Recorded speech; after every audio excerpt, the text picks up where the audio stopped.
I am Tin Man. As I age, my leather-toned skin will corrode, but the titanium within me will be everlasting. The most unnerving part of being sick is the uncertainty. We live in the shallows, protected from the depths of disease, until suddenly we don't. I am Tin Man. Illness ain't got nothing on me. Each blow was preparation for my metamorphosis. I'm not gonna lie, chemo is beating my ass. Hey Perry, it's Amouri. Today's April 29th, and you started chemotherapy the Monday I started this script. Last month, I texted you the first morning you went into chemo. You seem to appreciate that. I know it's been rough. While I'd love to be the guy talking out of my ass with no understanding, I've been there before, many times, and it hurts me more than anything to see a person I love go through something similar. But I'm hoping maybe my stories might be uplifting. You are one of my favorite storytellers, and I know that mine wouldn't be the same without you. Growing up in New York, I've always tried to keep up in the city that never sleeps. But as someone who's been diagnosed as immunocompromised for 10 years, the ever-changing climate and demanding economic state have made living an average life impossible. Every 2 to 3 years or so, something new was happening. I eventually became desensitized to the gravity of my health. About a year ago was the beginning of my most physically taxing and mentally challenging period of my life, a new diagnosis to add to my plate. I am Tin Man. The cold is my rust, the sun's my oil. I noticed in February 2023 my left leg was becoming shorter than my right one. In panic, I told my rheumatologist. He said it was just the way I was walking. From there, he upped my dose of prednisone, a very dangerous and harmful steroid that you're meant to take for short periods of time. Yet as I was taking it, I felt like it was making me worse, a fact I told him. He explained it would take some time to kick in, and so I abided by it. Each week I was feeling worse, and each week he was upping the dose of the steroid. I gained significant amounts of weight, and noticed my legs were completely uneven by June. At this point, I was using a cane to get around for 2 months, since I could barely walk or stand without aid. "Why are you using that thing?" he said. "My patients don't use those." He implied I was seeing things, that it was in my head, and when I started crying, explaining I was writhing in pain, he implied it was an act. The last time I saw him, I went to get an x-ray after insisting I wanted to. He never called me about the results. That same night, I went to the ER in excruciating pain, my legs overheating and shaking. They found I had something called avascular necrosis, the death of bone tissue due to a lack of blood supply.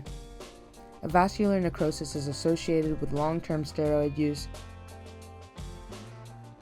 I think for a moment I did feel the world stop. I knew I was being thrown into the ring again. Having avascular necrosis was the hardest thing I've ever experienced. Somewhere between dealing with the eyes of people as I used a cane, struggling in and out of each seat, muffling the mumbling around me, it all got to me. It took me 5 to 10 minutes to walk upstairs with assistance. I stopped taking the subway, and then I stopped taking the bus.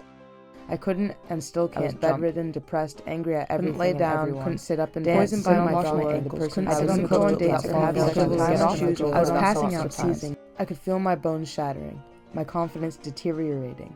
I didn't see a way to get out of it.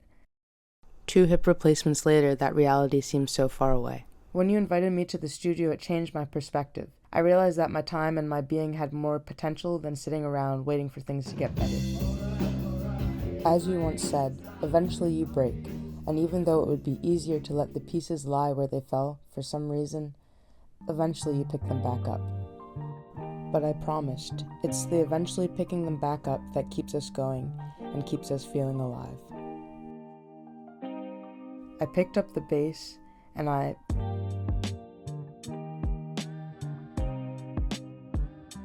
then strummed the guitar.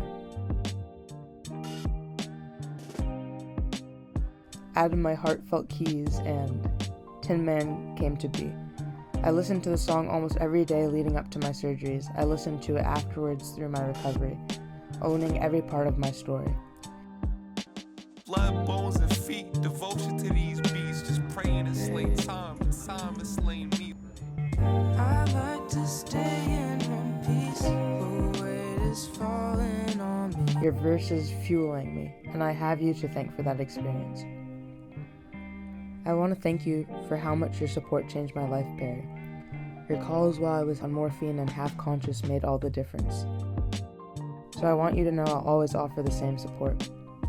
This next year is going to be tough. Sometimes we need to keep pushing forward to see what our future holds. You described to me that our bodies are a vessel. As you're learning, we must treat it as such, allow it to move through space and time, boundless from expectation. What's scary becomes beautiful. A wise Perry once said, "Old head," in response to me using a cane.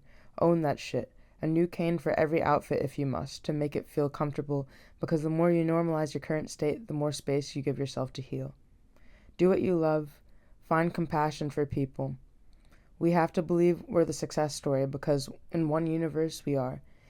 It might as well be this one. Some days it will feel like you're Pinocchio, one foot in front of the other, but slowly life starts to rebuild itself. I am Tin Man, and you are Tin Man too. What makes us the strong friends to check on is being able to push through that pain. I believe in you. We all do, my love.